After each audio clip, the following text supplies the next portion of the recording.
Bienvenue dans le 13h de RTI 1. Bonjour à tous, voici les 3 titres. En Côte d'Ivoire, début aujourd'hui des écrits du baccalauréat session 2021. 312 771 candidats concernés. La ministre de l'Éducation nationale et de l'alphabétisation, Mariatou Koné, a procédé au lancement des épreuves au lycée moderne Camille Conan de Adiaké dans la région sud-est. Toujours en Côte d'Ivoire, d'Aloar, dans la zone centre-ouest, 150 ménages financièrement fragiles ont bénéficié récemment du projet intitulé Strong Families. Ce programme vise à renforcer les capacités des familles vulnérables dans 10 régions du pays. Enfin, en Afrique du Sud, l'ex-président Jacob Zuma obtient un sursis et repousse son incarcération. En Côte d'Ivoire, donc, dernier virage aujourd'hui des examens à grand tirage. En effet, les épreuves écrites du baccalauréat, session 2021, ont commencé ce matin avec les sujets de français et cet après-midi, l'histoire-géographie, 312 771 candidats concernés. La ministre de l'Éducation nationale et de l'alphabétisation a visité quelques centres d'examen à Adiaké, dans la région sud-est du pays. Écoutons la ministre Mariatou Koné. Aujourd'hui, vous êtes en train de composer pour le baccalauréat. Le baccalauréat, c'est le dernier des examens à grand tirage. Quand vous avez fini, qu'on a bien les résultats, on a fini les examens à grand tirage. Mon conseil, concentrez-vous. Travailler. On veut juger votre valeur intrinsèque. Ce que vous avez appris, ce que vous savez faire, c'est ce qu'on va juger à travers les examens. Notre baccalauréat doit être crédible à l'extérieur. Donc concentrez-vous, travaillez. Je voudrais vous exhorter à la responsabilité. La responsabilité, ça veut dire quoi? Votre conscience personnelle. Votre conscience individuelle. Ne faites pas, n'attendez pas qu'on mette des vidéosurveillance, n'attendez pas qu'on utilise des moyens ultra sophistiqués pour vous empêcher de tricher. Soyez vous-même votre propre gendarme, votre conscience personnelle. Parce que c'est votre valeur intrinsèque que nous allons chercher. Début donc aujourd'hui des épreuves écrites du baccalauréat 2021 en Côte d'Ivoire. Cette phase écrite va s'achever le 9 juillet prochain. Les matières au programme de toute cette première journée sont le français ce matin et l'histoire-géographie cet après-midi. Mais comment les élèves des classes de terminale ont-ils abordé les épreuves dans le district d'Abidjan? Pour en parler, Grace Kando. Lycée classique d'Abidjan, ce lundi, il est 7h25. À l'entrée de cet établissement, des candidats soumis aux règles de sécurité. La raison? Ce jour marque le démarrage des épreuves écrites du baccalauréat session 2021. En attendant le début de la première épreuve, quelques réactions. On est en train de s'encourager. Bon, chacun parle de ses expériences, puisqu'on vient de plusieurs écoles. On s'encourage pour le démarrage, pour oublier un peu le stress. Pour l'instant, j'essaie de me concentrer en priant, essayant de me rappeler toutes les notions que j'ai révisées. J'espère que tout va bien se passer. 8h25, le top départ est donné avec la composition française. Le petit retard est justifié par le fait que certains ne connaissent pas leur salle de classe et les enseignants qui doivent surveiller venaient à compte-gouttes. Il fallait que le dernier enseignant soit dans la classe pour la surveillance. C'est ce qui a fait qu'on a eu ce petit retard. Mais je pense que pour la première journée, commencer à 8h25, ce n'est pas déjà un trop grand retard. Pour le moment, en tout cas, tout se passe bien. Nous n'avons pas eu assez de problèmes. Je trouve l'épreuve plutôt abordable. L'épreuve parle de la littérature. On peut espérer avoir une bonne note. Il faut se concentrer, rester positif. Voilà. Et puis, le reste va venir parce que c'est un sujet qui est assez abordable, qui est assez simple. Parce que ce soit le commentaire composé, la dissertation ou le résumé, ce sont des thèmes qui ont été déjà vus en classe avec nos différents professeurs. Ici, au lycée classique d'Abidjan, ce sont au total 1549 candidats qui frappent aux portes des universités et grandes écoles. Après ce centre, cap est mis sur l'EPP Emmanuel Dioulot dans la commune du Plateau, où composent 44 candidats non-voyants et malentendants. Ça se passe bien, c'est abordable, on comprend, on peut s'en sortir. Pour les non-voyants, voilà, ils travaillent en braille. Et puis après, il y a une équipe de décodeurs qui viennent décoder ce qu'ils ont fait. Et une fois que c'est décodé, on donne aux copistes, c'est-à-dire qu'ils mettent en ordre comme pour les autres candidats. Les malentendants, eux, ils composent comme tout le monde. Ce qu'on fait, tout simplement, on met un encadreur dans la salle pour qu'ils puissent écouter leurs préoccupations. En plus du français, pour cette journée, les candidats doivent composer aussi en histoire-géo dans l'après-midi.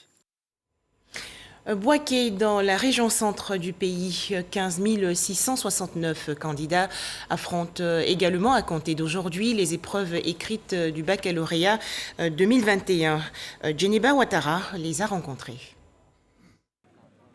Zoumana, enseignant dans un établissement scolaire privé, candidat libre au baccalauréat session 2021. Comme lui, Franco est candidat officiel à la recherche du précieux sésame. Je suis un bénévole dans l'un des collèges. J'enseigne les maths niveau 6e, 5e et seconde A. Je veux aller enseigner aussi dans les grandes écoles. C'est pour cela que je suis venu pour composer. J'ai bien compris les cours. C'est cette méthodologie que je vais appliquer ce matin. Je suis relax, pas très simple. Ce sont 9 966 candidats de l'enseignement général et technique de la direction régionale et de l'éducation nationale de Boaké 2 qui affrontent ces épreuves écrites. Le lycée classique et moderne 1 a été choisi par cette Drena pour le lancement des épreuves. Dès 7 heures, surveillants et forces de l'ordre, tous étaient présents. Dans ce lycée, fouille systématique et contrôle des candidats à la porte avant le début des épreuves. Fermer leurs portables, fermer les cahiers, parce que la partie de l'apprentissage est finie. Maintenant, nous sommes à une partie d'évaluation certificative. Et puis quand on parle de baccalauréat, c'est un examen à partir duquel l'enfant, le candidat admis, pourra certainement s'inscrire ici dans nos universités en Côte d'Ivoire, mais aussi à l'international. Au lycée moderne Jeune Fille de Boaké, les autorités administratives, politiques et éducatives procèdent à la distribution de la première épreuve, la composition française. Elle sera suivie de conseils. Et nous vous encourageons à composer en toute sérénité. Et nous sommes sûrs et certains que les épreuves sur lesquelles vous avez tranché sont des choses que vous avez déjà vues en classe. Madame le ministre compte sur tous les élèves et elle voudrait bien que ces évaluations soient le reflet des apprentissages qui ont été donnés par les enseignants et que les résultats reflètent effectivement le niveau intellectuel des élèves. Et c'est pour cela qu'elle voudrait que cet examen soit placé sous le sceau de la tolérance zéro. Dans la région de Boaké, 15 669 candidats sont à l'assaut du baccalauréat. Le diplôme oculaire ouvrira le portes des universités et grandes écoles. Voilà donc pour l'essentiel de cette toute première journée du baccalauréat session 2021 en Côte d'Ivoire. Autre actualité nationale, Strong Family, c'est un projet visant à renforcer les capacités des familles vulnérables dans 10 régions du pays. À Daloa, dans le centre-ouest, 150 ménages financièrement fragiles ont bénéficié de ce programme. Les explications de Léon Brou de RTI Boaké. Golf, sous-quartier de Tazibou, commune de Daloa. Ici vit la famille Conan, forte de 12 membres, soit 10 enfants, tous mineurs. Chez les Conan, difficile la cohabitation parents-enfants, difficile aussi d'entamer un cursus scolaire, même apprendre un métier. En cause, le faible revenu des parents. Souvent même les enfants peuvent taper 1 an, 2 ans, ils ne vont pas à l'école. Mais quand après j'ai un peu, puis ils reprennent. Voilà. D'autres sont aussi dans les activités. Quand un enfant ne se suffit pas, il ne faut pas te respecter. Un enfant est obligé de sortir, d'aller grouiller lui-même, ou bien d'elle-même pour pouvoir avoir à manger. La famille Conan porte à environ 150 le nombre de familles de Daloa en difficulté socio-éducative pour raisons économiques. Ces exercices d'écoute et d'échange entre parents et enfants visent à renforcer leur capacité à cohabiter, en ligne de mire l'insertion socio-éducative des enfants. Bienvenue au programme de compétences familiales ou en anglais Strong Families. Nous privilégions les familles dont les enfants ont l'âge compris entre 7 et 17 ans qui peuvent développer des comportements à risque et se retrouver un jour dans la rue. Les régions que nous parcourons en ce moment sont des régions qui ont été citées par nos enfants.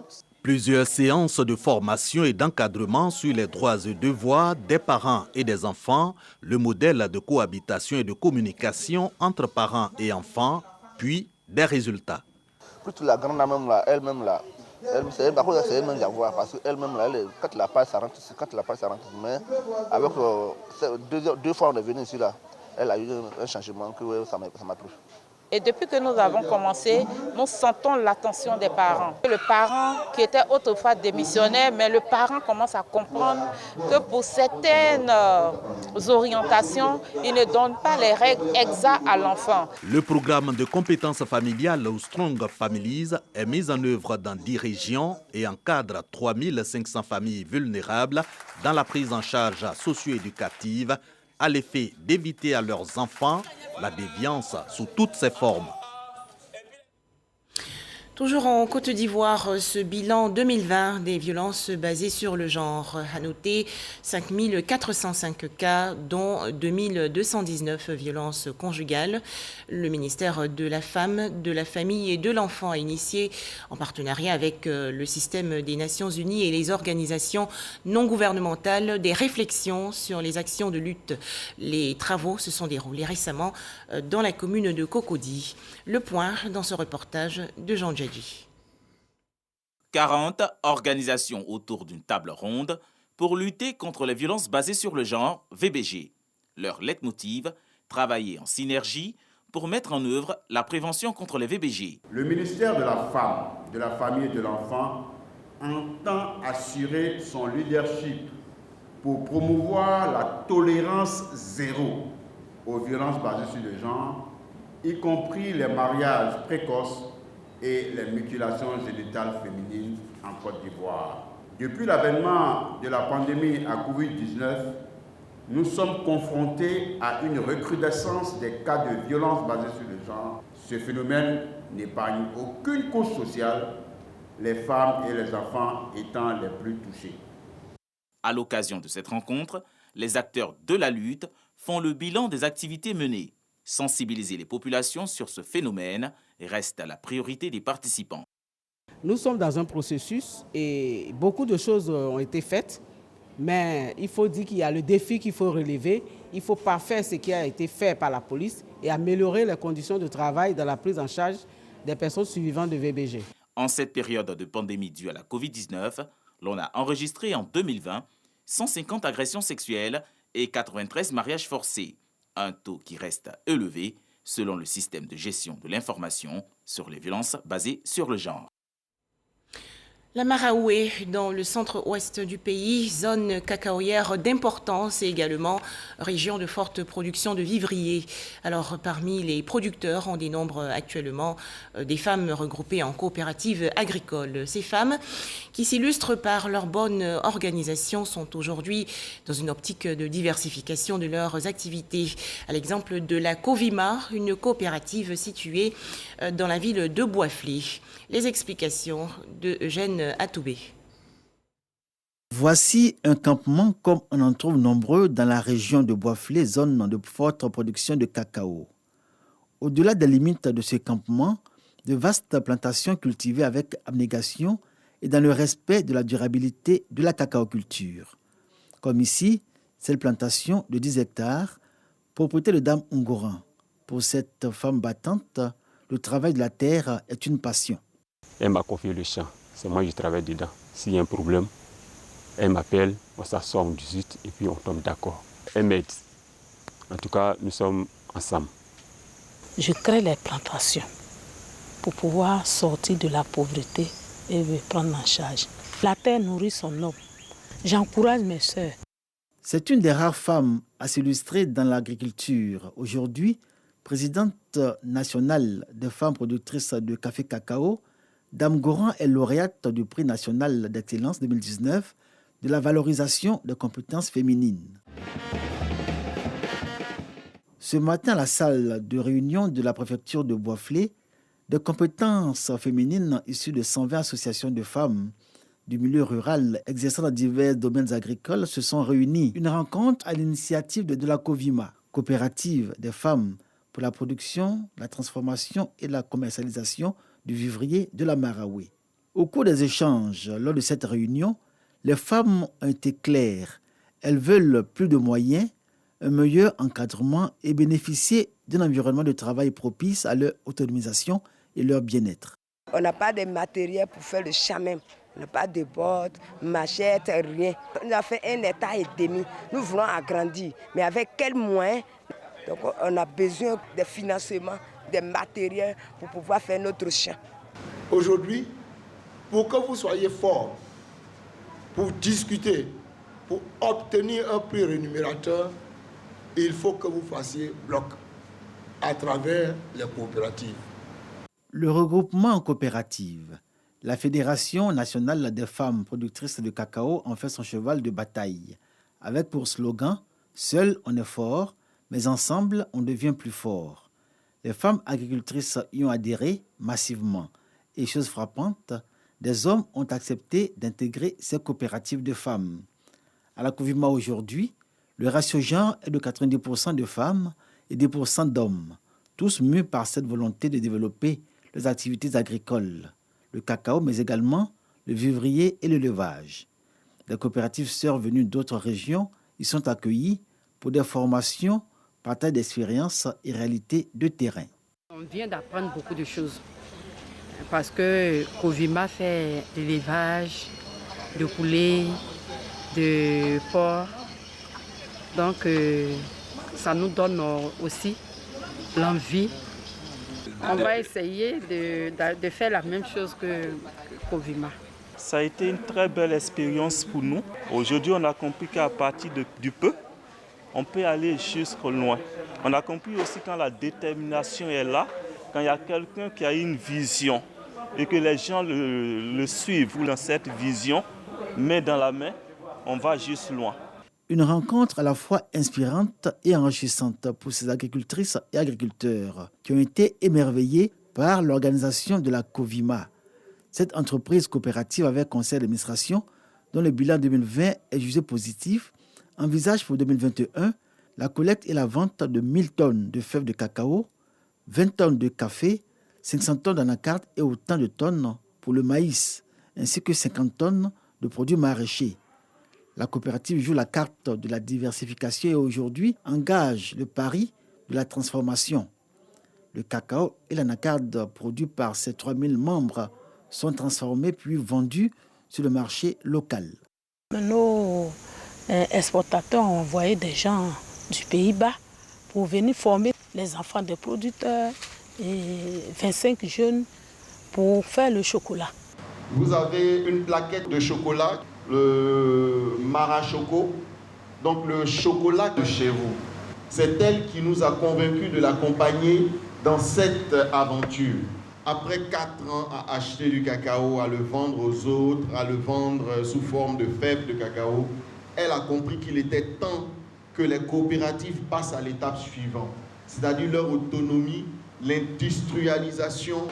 Pour l'heure, c'est dans une petite fabrique à Boisflé que les partenaires de la COVIMA ne nous ont pas autorisés à visiter pour cause de travaux du style qu'est fabriqué le Marachoco, le chocolat made in région de la Marawe. Cette fabrique, à terme, fera place, à les en croire, à une usine plus grande qui va assurer la transformation du cacao issu des coopératives des femmes de la Marawe pour une production beaucoup plus importante.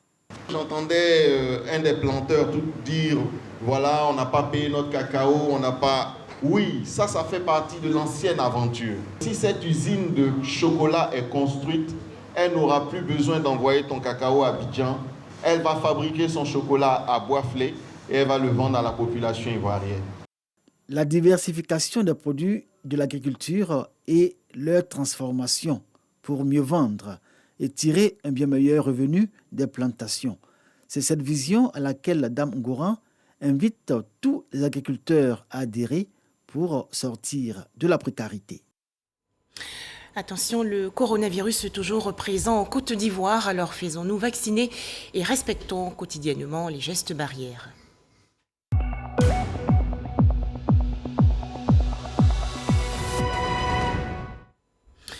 En Côte d'Ivoire, 51 nouveaux cas de coronavirus enregistrés hier par le ministère de la Santé, de l'Hygiène publique et de la couverture maladie universelle. Le pays compte à présent 48 564 cas confirmés de coronavirus, 47 936 personnes guéries, 315 décès et 313 cas actifs.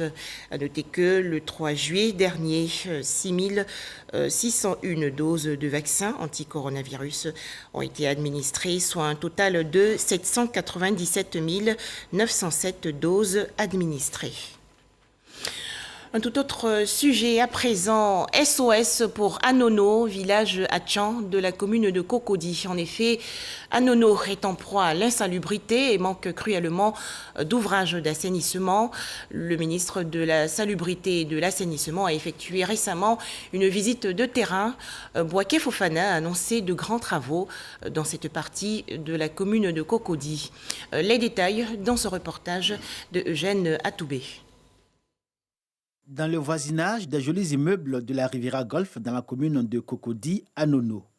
À l'origine, village Atchan et aujourd'hui cité dortoir, ce quartier à forte densité humaine contraste violemment avec son voisin par ses problèmes. Promiscuité, insalubrité, inexistence d'ouvrages d'assainissement, voirie désastreuse, invasion des zones non édificantes et faiblesse de l'offre de soins de santé. Une réalité drue et sèche que le ministre de la Salubrité et de l'Assainissement a découverte à l'invitation de la chefferie du village d'Anono. Aujourd'hui, il y a des dépôts d'ordures un peu partout. Le ramassage des ordures, ça ne vient pas comme la manière dont on a souhaité. Donc du coup, ça crée l'état d'ordures. Au niveau même du cadre de vie, c'est un peu difficile. Nous, on compte beaucoup sur l'État de Côte d'Ivoire, on compte beaucoup sur le gouvernement pour pouvoir nous aider véritablement à assainir le village. Au siège de la chefferie, les autorités coutumières exposent au ministre Bouaké Fofana les difficultés et obstacles à cause desquels Anono demeure dans l'incapacité à offrir à ses populations un environnement propre et sain et une bonne qualité de vie. Les premiers responsables des structures sous tutelle en charge de l'assainissement, de la salubrité, les opérateurs sont présents. Quelques instants plus tard, visite de terrain. La réalité est saisissante.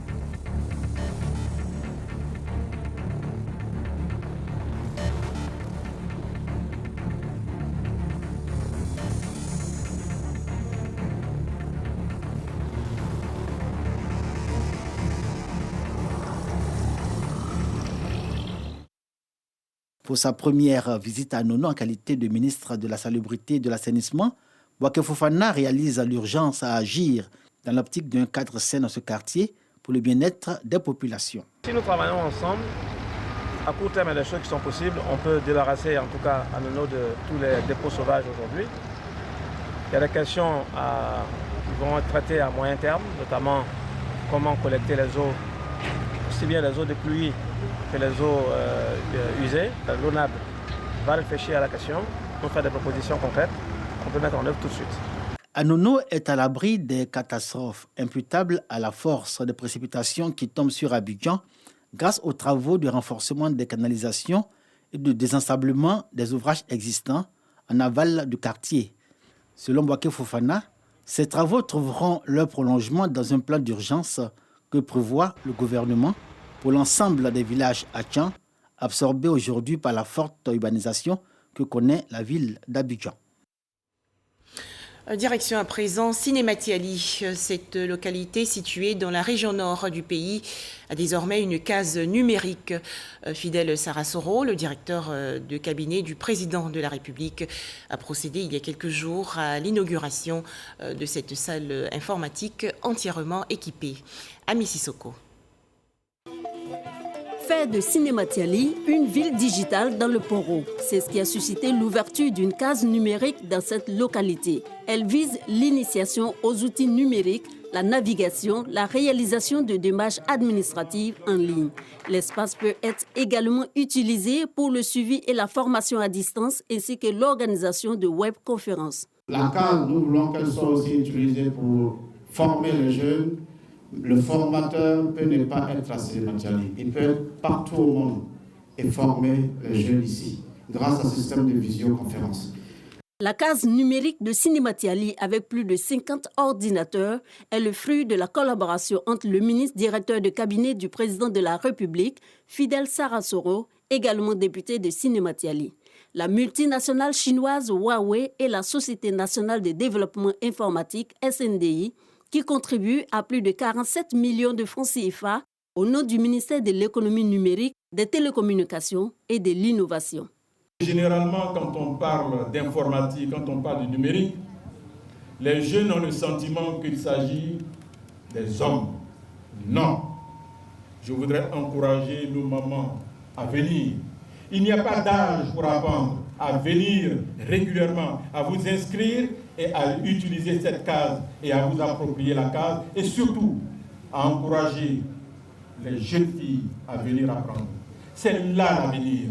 Autre outil de communication installé au sein de la case numérique, la radio Wabin qui reçoit ses premiers invités, les ministres Fidel Sarasoro et Amadou Koulibaly de la communication, des médias et de la francophonie. Elle sera la voix de la case auprès des populations. La cérémonie était aussi l'occasion pour le ministre Fidel Sarasoro de remettre officiellement les clés de 3 mosquées à l'imam central de Cinématiali et d'un véhicule de type 4x4 à la présidente des femmes.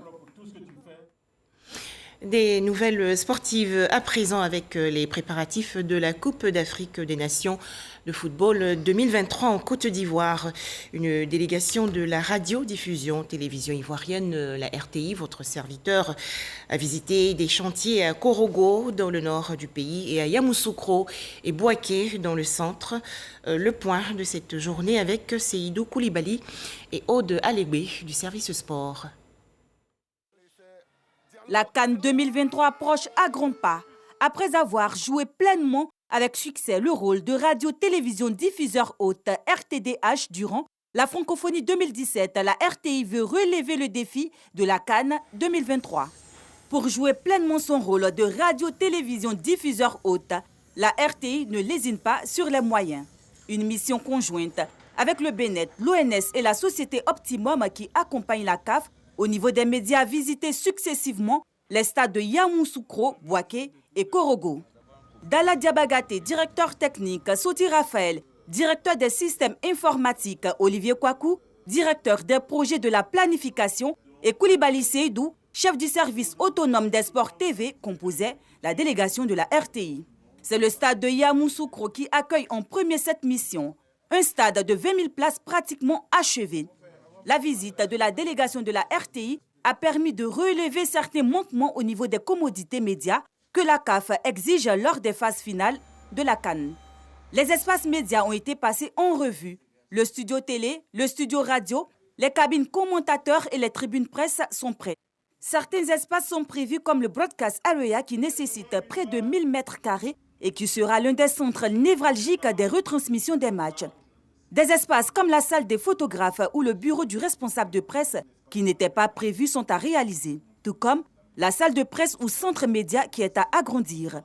Plusieurs points ont été abordés avec les responsables du BNET et de l'ONS par les responsables techniques de la RTI et de l'entreprise Optimum.